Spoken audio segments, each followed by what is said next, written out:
Gotta love these golden sun rays. Just let that golden light come on streaming down into your body. Can tell I'm from the South originally, a little bit there. I am feeling into this interesting conversation that I had with someone recently about oneness and the diversity of all.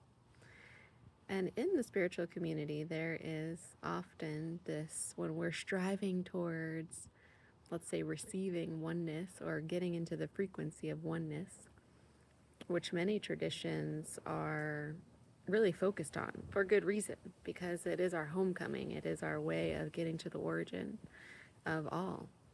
And from that point, then when you have that inside of you, then you can see the multiplicity of form and be anchored in the oneness and not just distracted by form everywhere. And you can kind of cut through the delusions of life that we're all programmed to believe in more easily because you have an anchor in the oneness. However, when you get to that point of having the oneness firmly within you, there is no separation with the all.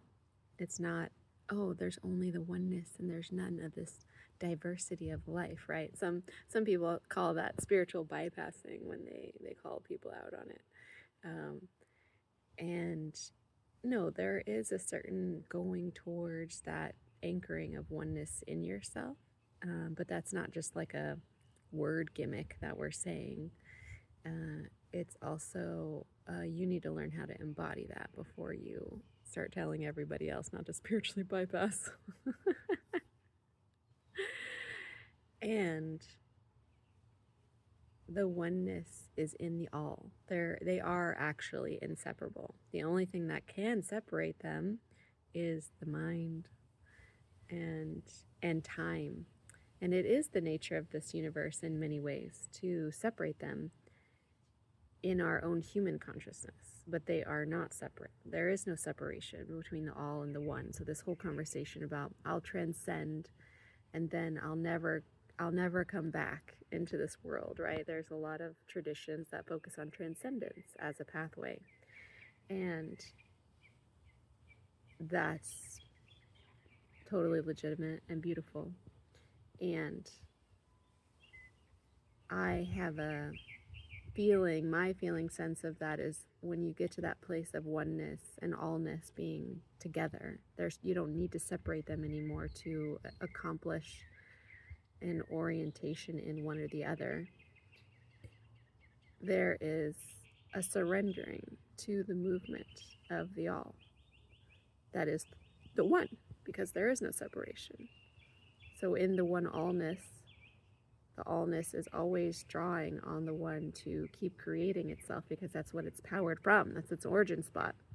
So there's a surrendering into the one that is always becoming the all. It's a recycling, a cycling of energy.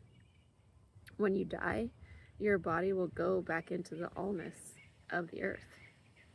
It will be recycled into the place, hopefully, where you're buried and not potentially separating yourself from the earth, but really buried, or your ashes are taken, right? And part of your energy does stay on earth as a memory of your earthly life. And part of you as well returns to its origin. So there's both. There's always both, because there is no separation of any of it. Even inside yourself, the human divine, you are the all and the one, all at one time.